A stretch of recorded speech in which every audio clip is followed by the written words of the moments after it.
Sir வணக்கம் sir. வணக்கம் sir. நான் சுசிலா அக்ரி கிளினிக் சிலாலேருந்து வரேங்க சார். இது என்ன ஊருங்க சார்? இது அரியலூர் மாவட்டம் உடையார்பாளையம் சார். சரி, ஓகேங்க சார். இப்போது சவுக்கு சாகுபடி பண்ணுறது நிறையா நான் பார்த்துருக்கேன் சார். அதாவது சவுக்கு சாகுபடினாலே வயலை வந்து பிளைனாக உழவு ஓட்டிடுவாங்க. உழவு ஓட்டி கான் எடுத்து உரம் போட்டு அந்த மாதிரி கன்று போடுவாங்க. நீங்கள் இந்த மாதிரி கட்டை வெட்டிருக்கீங்க போட்டுருக்கு சவுக்கு சாகுபடி பண்ணி வெட்டிட்டு அதிலே கன்று போட்டிருக்கீங்க. இப்போ எதனாலங்க சார் இந்த மாதிரி பண்ணிடுறீங்க?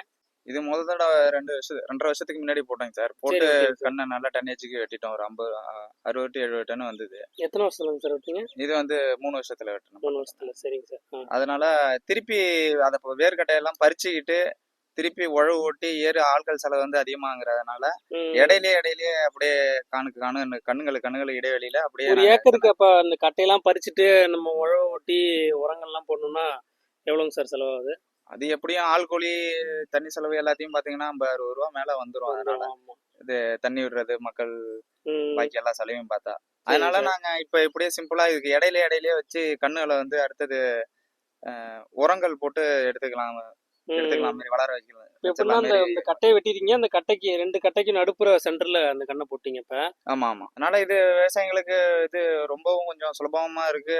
ஆள்கள் இந்த நேரத்துல வேலையாள்களை வந்து தேடுறதும் கொஞ்சம் தேடி கண்டுபிடிக்கிறதும் கொஞ்சம் கஷ்டமா இருக்கிறதுனால இடையில வந்து இந்த மாதிரி சிம்பிளான மெத்தடு விவசாயிக்கு செலவு குறைக்கிறதுக்கு கம்மியான மெத்தட்ல நாங்க இதை ஃபாலோ பண்ணோம். இப்ப பக்கத்துல இருக்கிற வயலும் அந்த மாதிரி தான் போட்டிருக்காங்க. இப்ப அவங்களும் பக்கத்துல இடையில தான் இடைவெளியில போட்டிருக்காங்க. அதே கான்செப்ட்ல தான் நம்மளும் பண்ணியிருக்கோம். ஓகே. ஆனா இந்த பகுதியில எல்லாருமே அந்த மாதிரி தான் போட்டுருவீங்க போல. ஆமா. அதாவது கட்டையை வெட்டிடுவீங்க, வெட்டிட்டு இடையிலேயே வந்து கண்ணை போட்டுறது. இல்ல இப்ப நாங்களும் பக்கத்து வயல்காரங்க தான் ஃபர்ஸ்ட் ஒரு 3 வருஷத்துக்கு முன்னாடி இந்த கண்ணை CH5 அங்க வந்து நாங்க அறிமுகப்படுத்தணும் இந்த ஏரியாவுக்கு. அப்புறம் நம்மள பார்த்துட்டு பக்கத்துல அப்படியே எல்லாமே இப்ப பயிர் பண்ண ஆரம்பிச்சிடுறாங்க. பொதுவா எத்தனை வருஷத்துலங்க சார் இந்த மரத்தை வெட்டுவீங்க? எப்படியும் 2.5 to 3 வருஷத்துக்குள்ள வெட்டிடலாம். 2.5 to 3 வருஷம். மழை தண்ணி பாசனம் நல்லா கரெக்டா இருந்ததுன்னா உரம் கொடுத்தோம்னா கரெக்டா பண்ணிடலாம் 3 வருஷத்துல.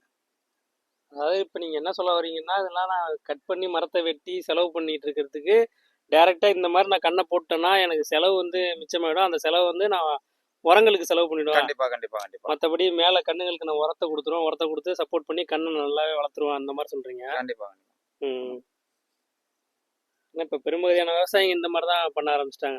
ஆமா, ஆட்கள் பற்றாக்குறை, அதே மாதிரி டைம் வேஸ்ட் பண்ண தேவையில்ல. ஆமா, கட்டையெல்லாம் பறிச்சு திரும்ப உழவு ஓட்டிட்டு போகணும்னா எத்தனை நாள் எடுத்துக்கும்? மேக்ஸிமம் 10 to 20 நாள் கிட்ட. அது எப்படியும் 1 மாசம் 1.5 மாசம் ஆயிடும். திரும்ப கண்ணு நம்ம சொல்லலாம் ஒரு 1 மாசத்துல பண்ணலான்னு. அதோட நேரம் இழுத்துக்கிட்டே போயிடும். டைம் 2 மாசம் கூட ஆகிறதுக்கு வாய்ப்பு இருக்கு. இதுனா நீங்க சிம்பிளா முடிச்சிருக்கீங்க. உடனே இது நமக்கு கண்ணும் போட்டாச்சு உடனே. டைம் டிலே ஆகாம திரும்ப அடுத்த ஒரு 2 வருஷத்துல மரத்தை வெட்டுற அளவு கொண்டு வந்துருவீங்க. ஆமா. ஓகே. சரிங்க சார். ஓகேங்க சார். நன்றி சார். ஓகே.